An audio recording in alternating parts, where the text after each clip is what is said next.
అనకాపల్లి జిల్లా పాయకరావుపేట పరిధిలో పంచాయతీ కార్యదర్శి చేతివాటం చూపించాడనే వార్తలు చర్చనీయాంశంగా మారాయి.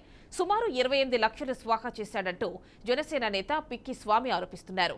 రాజయ్యపేట గ్రామంతో పాటు నక్కపల్లి, చిన్నదొడ్డిగల్లు గ్రామ పంచాయతీలకు ఇన్ఛార్జ్ సెక్రటరీగా రాజశేఖర్ విధులు నిర్వహిస్తున్నాడు. 3 ఏళ్లలో 3 గ్రామాలకు చెందిన సుమారు 3 కోట్లు స్వాహా చేశాడని ఫిర్యాదు చేశారు. వెంటనే అధికారులు స్పందించి స్వాహా చేసిన సొమ్మును రికవరీ చేయాలని డిమాండ్ చేశారు. అయితే తనపై వస్తున్న వార్తలను రాజశేఖర్ ఖండిస్తున్నారు. కక్షపూరితంగానే కంప్లైంట్ చేశాడని అంటున్నారు. నమస్కారం అండి. నా పేరు పిక్కి స్వామి. అనకాపల్లి జిల్లా నక్కపల్లి మండలం రాజపేట గ్రామం. ఏదైతే మా గ్రామ పంచాయతీ సెక్రటరీగా పనిచేస్తున్నటువంటి పివి రాజశేఖర్ మా ఊరు గ్రామంలో 1 సంవత్సరం కాలంలో 28 లక్షలు అక్రమంగా, అన్యాయంగా, ఎటువంటి బిల్లులు లేకుండా డ్రా చేయడం జరిగింది. అది మా ఊరి అకౌంట్లోనే కాకుండా మా ఊరని చెప్పి బయట నుంచి పేర్లు ఒక 7 బినామీ పేర్లు పెట్టుకొని ఆ 28 లక్షలు డ్రా చేయడం జరిగింది. ఇదే విషయంపై తగు చర్యలు తీసుకొని ఆ అమౌంట్ గ్రామానికి కట్టాలని చెప్పి హోమ్ మినిస్టర్ అనిత గారికి, అలాగే కలెక్టర్ గారికి, డిపిఓ గారికి, ఎంపీడీఓ గారికి, యుఆర్డి గారికి తెలియజేయడం జరిగింది. అలాగే ఇది న్యాయం జరిగే వరకు కూడా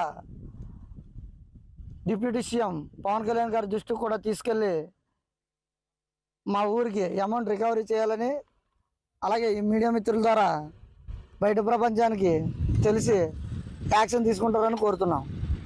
అందరికీ నమస్కారం అండి. నమస్తే అండి. విస్తరణ అధికారి నేను యుఆర్డిగా నక్కపల్లి మండలంలో పనిచేస్తున్నాను. మాకు రాజీపేట మరియు చిన్నదొడ్డుగలకు సంబంధించి ఒక కంప్లైంట్ రావడం జరిగింది. మా ఎంపీడీఓ గారికి నాకు కూడా వాటిని పర్సనల్గా ఇవ్వడం జరిగింది. దాని మీద మేము ఆల్రెడీ పరిశీలన చేస్తూ ఉన్నాం. ఈ పై అధికారులకు కూడా, జిల్లా కలెక్టర్ వారికి, అలాగే జిల్లా పంచాయతీ అధికారి వారికి కూడా సదరు ఆసామి రిపోర్ట్ ఇవ్వడం జరిగింది.